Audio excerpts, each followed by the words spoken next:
जैसा कि अभी आपने देखा कि लगातार वकीलों ने हड़ताल की हुई है। करकटुमा कोर्ट में हूँ मैं, गोपाल राजपूत, नई दिल्ली पहुंचने के लिए। जानते हैं क्या मांगे हैं, क्या मामला है। सबसे पहले विद्या सैनी से बात कर रहे हैं कि क्या मामला मैडम, क्या आपके ये जो नया अमेंडमेंट एक्ट ला रहे हैं एडवोकेट्स के लिए, इसमें बहुत सारी चीजें ऐसी हैं जो वकीलों के लिए बिल्कुल वकालत खत्म करने का, हमारे अस्तित्व को खत्म करने वाली बातें आ रही हैं।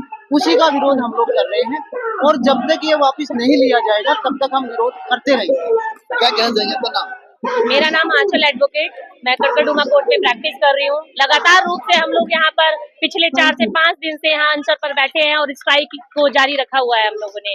क्यों चाहते ये हैं कि जो सरकार ये बिल लाना चाह रही है, जो कि बिल्कुल हम लोगों के मतलब फेवर में बिल्कुल भी नहीं है, ये सरकार हम लोगों का काम छीनना चाहती है और हम ऐसा नहीं होने देंगे। क्यों? क्योंकि वकील आजाद था, आजाद है और आजाद रहेगा। हम इस अनशन को, हम इस स्ट्राइक को रेगुलर जारी रखेंगे जब तक ये सरकार बिल अपना वापस नहीं ले लेती है। हम इसको इसी तरीके से रेगुलर चलाते रहेंगे। मैं प्रियंका दत्ता एडवोकेट पिछले 10 साल से इस करकटुमा में प्रैक्टिस कर रही हूँ। अभी ये जो सरकार का पिछले दिनों बिल आया है और right against right after the Delhi elections, Delhi assembly elections, उसके बाद इन्होंने वकीलों के ऊपर प्रहार किया। चुनाव जीतने के बाद एग्जैक्टली चुनाव जीतने के बाद ये बिल आया है, ठीक है। और इसके बाद हमारे सारे राइट्स छीन ले गए। हम प्रोटेस्ट नहीं कर सकते, हम अपनी बात नहीं रख सकते, हम अपनी फीस डिसाइड नहीं कर सकते। क्लाइंट अंदर गया तो हमारी कंप्लेंट होगी, क्लाइंट बाहर आया तो हमारी कंप्लेंट होगी। हम काम नहीं कर सकते, हमारी आजादी छीन रही है भारत सरकार। कितनी सहमत है उनकी बातों से? बिल्कुल पूरा सहमत है, सारे वकील एक हैं सर। हम यहाँ पे सब सर हम तो ये चाहते हैं जो भी एक्ट है इसे वापस लिया जाए और हमारी जिस तरह से आजादी चल रही थी हमारे उसी तरह से आजादी चाहिए। हम जो काम करते हैं उस पर हमारी पूरी फ्रीडम चाहिए। एक्चुअली क्या है कि हम वकीलों की बहुत दिनों से डिमांड थी कि हमारे को एडवोकेट्स प्रोटेक्शन एक्ट दिया जाए। इन्होंने वो तो नहीं किया, हमारे साथ सेम फार्मर वाला अप्लाई कर दिया कि जैसे वो एमएसपी मांग रहे थे, एमएसपी तो दी नहीं, 3 कानून उनके झोले में डाल दी जिसके लिए उन्होंने विरोध किया। और यही सेम हमारे साथ किया गया है कि हमारा एडवोकेट एक्ट को अमेंड करने की कोशिश की जा रही है, जिसके तहत हमारे को मतलब स्ट्राइक करना हमारे लिए एक अपराध हो जाएगा। और अगर हम कोई केस आ जाते हैं और कंप्लेनेंट गए और लिटिगेंट गए कि भाई ये जो है मैं एग्री पार्टी हूँ क्योंकि मैं इनकी गलती से हारा हूँ, तो हमारा लाइसेंस भी सस्पेंड हो जाएगा उस कंप्लेंट के दौरान भी। तो इसलिए जितना भी इन्होंने प्रपोज किया अमेंडमेंट वो पूरी तरह से हमारे को गुलाम बनाने वाले हैं, हमारी आजादी छीनने वाले हैं। इसका इम्पैक्ट आम जनता पे भी पड़ेगा क्योंकि आम जनता की हिम्मत नहीं पड़ेगी। कोई वकील किसी का अगर वो देखेगा डॉक्यूमेंट के अच्छा भाई ये केस तो हो सकता है 50-50 के चांस है, वो मुकदमा ही नहीं लड़ेगा। तो इसका इम्पैक्ट वकीलों के से ज्यादा आम जनता पर भी है। अब ये दिल्ली के वकीलों की ब्रांड हमारे साथ है। अर्चना जी क्या कहेंगे? जो इन्होंने कहा कि जो हमारे पास था वो भी छीन लिया, जो देना था वो तो दिया ही नहीं। काला कानून हम वकीलों के लिए जो भी बनाया है इसे वापस लिया जाए क्योंकि इसमें हमारे सारे अधिवक्ताओं का बहुत ही ज्यादा हनन है। इसलिए हम सब लोग स्ट्राइक पे बैठे हैं और जब तक हमारी मांगे पूरी नहीं होंगी हम कंटिन्यू स्ट्राइक पे रहेंगे। इन्होंने कहा कि चुनाव के बाद इन्होंने किया है, लेकिन इसलिए कि ताकि वकील इनके साथ रहे। हाँ यस नहीं ऐसा कुछ नहीं है क्योंकि अब सरकार बनी है तो ये अमेंडमेंट अभी ही लागू करने के लिए बोला गया है। इसलिए हम अपने चुनाव छोड़ के हम सबसे पहले स्ट्राइक में रहेंगे। हम अभी चुनाव भी नहीं चाहते। उन्होंने कहा कि जबकि उन्हें बिल ऐसे बनाना चाहिए वकीलों की सुरक्षा के लिए, वो तो बनाया नहीं और जो हमारे पास था वो भी सुनिए। हाँ हमारे वकीलों की प्रोटेक्शन एक्ट तो हमारे लिए बनाया नहीं और जो हमें इतने कानून थे जो वकीलों के प्रति वो हम पे लागू कर दिए गए हैं। जबकि वकील जो है एक व्यवसाय नहीं है, एक सेवा है। यस हम जिन लोगों के पास पैसे भी नहीं होते हम उनका भी केस लड़ते हैं, हम फ्री सेवा भी देते हैं और फिर भी हमारे प्रति सरकार ने इस तरह का बिल पास करने की अपनी जिज्ञासा जागरूक की है जबकि इसको वापस लिया जाए। अच्छा जी एक बात कही जाती है, लोग ना थाने में जाना मुश्किल समझते हैं, जबकि वकील के पास आके लगता है कि ये आदमी मुझे बचा लेगा। कितनी सच्चा है ये? सच है क्योंकि सब लोग वकीलों पर ही भरोसा करते हैं, पुलिस पे कोई भरोसा नहीं करता। अधिवक्ता वो होता है जो दूसरे के आंसू पूछता है और उसे खुशी देता है। और हम सबके आंसू पूछने के बाद किसी का भी दर्द हो, लोग एक केस नहीं लड़ पाते, हम पूरी जिंदगी केसों में चला देते हैं। उसके बाद हमारे बच्चों को कोई फैसिलिटी हमारे मरने के बाद नहीं मिलती गवर्नमेंट की तरफ से। जो फैसिलिटी देगी हमारी बाढ़ देगी, ना तो हमारे बच्चे को किसी केवीएस में एडमिशन मिलेगा ना कुछ मिलेगा क्योंकि हमारा प्राइवेट व्यवसाय है। उसके बाद जो हमारे पास था उसे भी छीन ले रहे हैं, तो ये नहीं चलेगा। लगातार चलेगा और ऐसे ही रहेगा। हम दिन रात एक कर देंगे, अनशन सब करेंगे। क्या बात है का हम दिन रात एक कर देंगे, चाहे कुछ भी हो जाए, हम अनशन पे बैठेंगे आप। बिल्कुल, हमारी स्ट्राइक 17 तारीख से कंटिन्यू चल रही है। रात में भी हमारे न्यूकमर्स एडवोकेट जो हैं, जो कि फिजिकली फिट हैं, वो रात में भी इस स्ट्राइक को कंटिन्यू कर रहे हैं। दिन में हमारी महिला साथी भी कंटिन्यू लगी रहती हैं वर्किंग आवर्स में, और नॉन वर्किंग आवर में हमारे मेल कैंडिडेट जितने भी, मेल एडवोकेट जितने भी हैं, वो पूरी तरह से इस स्ट्राइक को उठाए रखा है। इस स्ट्राइक को हमें हमारा राइट ना मिल जाए। हमने प्रोटेक्शन एक्ट मांगा था अपनी सहूलियत के लिए, और इन्होंने उल्टा हमें वो एक्ट दे दिया जिससे हम फ्रीडम नहीं रहे, क्योंकि इस सरकार की आवाज एक एडवोकेट तबका ही ऐसा है जो उठा सकता है। ये चाहते हैं उसी तबके को दबा दिया जाए ताकि इनके खिलाफ कोई बोल ना सके, और जो ये जंगल राज कंट्री में लाना चाहते हैं वो ये जंगल राज यहाँ पर कंटिन्यू कर सके। क्योंकि ये तो बिल्कुल तय है, अगर ये वाला एक्ट पास हो गया तो यहाँ पर सिर्फ जंगल राज चलेगा और क्राइम इस लेवल पे बढ़ जाएगा कि एडवोकेट खुद क्रिमिनल की हेल्प करने के लिए अपने हाथ पीछे नहीं चलेगा। क्योंकि उन्होंने खुद ही एडवोकेट के लिए बोल दिया है कि अगर वो केस हार जाते हैं तो 3 लाख तक की पेनल्टी देंगे। हम क्यों किसी को 3 लाख की पेनल्टी देंगे? अरे पेनल्टी देनी है तो जजेस देना, हार का और जीत का फैसला तो वो करते हैं ना। हम तो निष्पक्ष रूप से अपनी बात को रखते हैं, चाहे हम किसी भी साइड से खड़े होते हैं, चाहे हम निर्दोष साइड से खड़े होते हैं, चाहे हम दोषी साइड से खड़े होते हैं। हम उनकी पूरी तरह से ईमानदारी से उनका पक्ष रखने की कोशिश करते हैं। ये तो जज को होना चाहिए ना, वो हार रहा है, वो किसी को हरा रहा है या वो किसी को जिता रहा है, तो वो देना पेनल्टी। हम क्यों दें? हम कौन सा इनसे गवर्नमेंट से कुछ क्रिएट ले रहे हैं या हमें ये कुछ दे रहे हैं जो हमसे लेने की बात कर रहे हैं?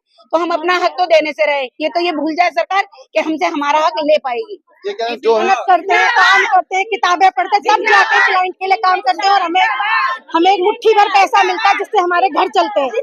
ये हमें बंधुआ मजदूर बनाना चाहते हैं। हम कोई सरकार के गुलाम नहीं है। आजाद थे, आजाद हैं, आजाद रहेंगे। जय हिंद, जय वकील समाज। ये जो अधिनियम लाए हैं, ये अधिनियम अधिवक्ता के ऊपर एक बोझ, एक ऐसा चीज ला रहे हैं कि अधिवक्ता इनके नीचे दब जाए। अधिवक्ताओं को ये दबाने के लिए कर रहे हैं, क्योंकि ये चाहते हैं कि अधिवक्ता सरकार बनाता भी है, अधिवक्ता सरकार गिरा भी सकता है। कोई अगर नेता गिरफ्तार होता है तो अधिवक्ता को याद करता है, कोई नॉमिनेशन भरेगा तो अधिवक्ता को याद करेगा। तो ऐसा प्रोटेक्शन बिल क्यों नहीं लाते हमें कि जिसमें हमें कुछ फैसिलिटी मिले? आप हमें ये कह रहे हो कि जी अगर क्लाइंट हारेगा या जीतेगा आपको पैसे देने होंगे। क्यों भाई? हमारी वजह से हारा है क्या? एक पार्टी हारेगी और एक जीतेगी, तो इसका तो फायदा जज को होना चाहिए ना, इसका नुकसान तो जज को होना चाहिए जिसने दोनों पार्टियों में से एक को हराया। हम तो बोल रहे हैं, चाहे हम एक्यूज की तरफ से है चाहे हम उसकी तरफ से, पर दोनों को बोलना चाहिए। तो हमारी को गलती है, हम तो करण की तरह खड़े हैं हर सूरत में। हम तो हर तरह से खड़े हुए हैं। वकील तो जो है पैसों से अपने लोगों के, जनता का ना दुख खरीदता है और उसके बाद उनको न्याय दिलाता है। ये हमारे देश के दुर्भाग्य की बात है कि जो अधिवक्ता न्याय दिलाता है जनता को, उसी को न्याय के लिए सड़कों पे आज उतरना पड़ रहा है। और जब अधिवक्ता का भविष्य ही नहीं रहेगा तो हम क्या अपना जो है वकालत कर पाएंगे? एक इन्होंने मेंटल प्रेशर डाल दिया है कि आपको जो है जीतना ही जीतना है। आप वकील जो है एक तरफ से जीतेगा, एक तरफ से हारेगा, तो उसके ऊपर खुद एक नॉवल प्रोफेशन को कंज्यूमर की डेफिनेशन में कैसे लेकर आ सकते हो?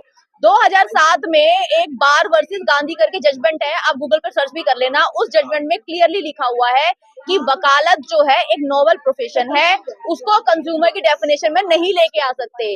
और उसके बाद भी number of judgement Supreme Court की बाद में पास हुई है।